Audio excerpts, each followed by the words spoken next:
Пособие ала албай атам деп атат. Чек ала албай атам деп атат. Ошолордун баардыгын карап чыгыңыз.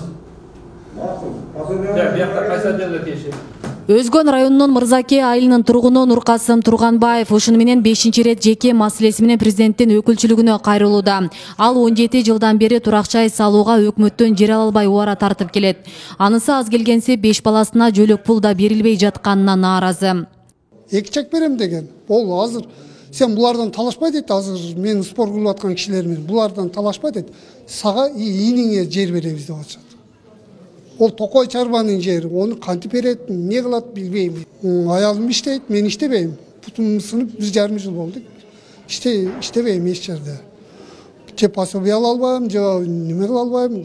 Ош облусунун башчысына ушул сыяктуу көйгөйлөр менен кайрылгандардын кезеги узун болду. Алардын көпчүлүк пайызы жер маселесин түздү. 64 жаштагы Калматжан Ахматжанов да ушул жашка келип жер ала албай жатканын айтууда. 1988 жылы эле арыз менен каттоого турганын билдирген Жаран өзгөндөгү мыйзамсыз жер сатуулар тууралуу ачыктады. 30 жыл иштедим мекемеде, un заводда. 10 жыл зам директор болуп иштедим. Техникум бүткөнмүн, институт бүткөнмүн. Ошо мезгилге дагы эч канака жыйынтык жок. Мэрия жагы келе берет. Жок дейт. Сатып аткандарды көрүп атабыз. Фактым бар, кагазым бар, бардыгы. 215 гектар жер трансмас болуп келген. Мына ушуну азыркы учурда бизге 20% берип, калган жерди башка региондорго бөлүп берип атат да.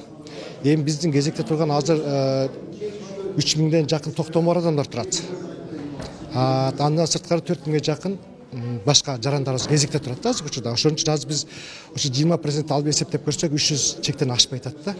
Эми биздин 6000ден ашуун чегибиз турат, адамдарыбыз кезекте турат. Буларды кантип батырабыз деген ой максаты ушуну жокко чыгарышпайчы келип отурабыз. Ушул үйүмдүн кызыл китебин госактысын колума алып берсеңиздер, жардам сурайм сиздерден. Андан кийин ошол жердеги мага буттосуп 17 жылдан бери мага кордук көрсөткөн милиция, СМБ, прокуратура, сотторду, мамлекеттик кызматкерлерди, түрөмшиктерди кылмыш жоопкерчилигине тартып берсеңиздер.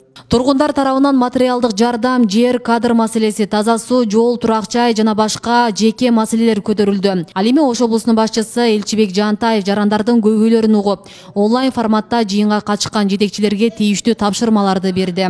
Ишке киришкенимден бери карай биринчи жолу ушу коомдук кабыл алуудагы жарандарыбызды кабыл алып атабыз. Эми бүтүндөй Ош облусундагы жарандар ушу бүгүн жазылышып, ушу ирети менен андан кийин ушул убакыт саатын так билип алып, биздин кызматкерлер бул боюнча иштейт. Анан бүгүн келип атышат. Эми экинчи жагы ушул участок сурагандан, чек сурагандан тышкары бүгүн ушу баягы материалдык жардам сураган жарандарыбыз көп.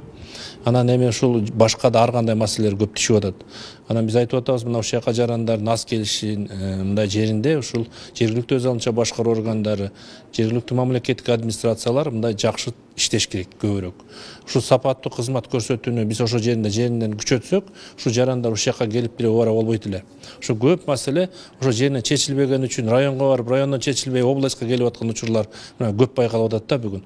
Ошондуктан мындан ары карай биз да ушул бир программаны иштеп чыгып, ушул жеринде ушул маселени ушул биз элди убара кылбастан ошо жеринде барып чечип тургандай бир шартты түзөлүк деп турабыз.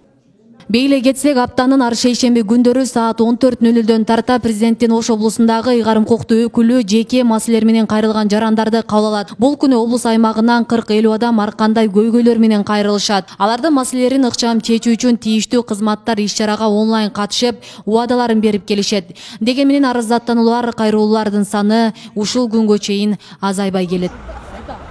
Асия Сыдыкова, Шахрух Эминжанов, Регион телеканалы, Ош облусу.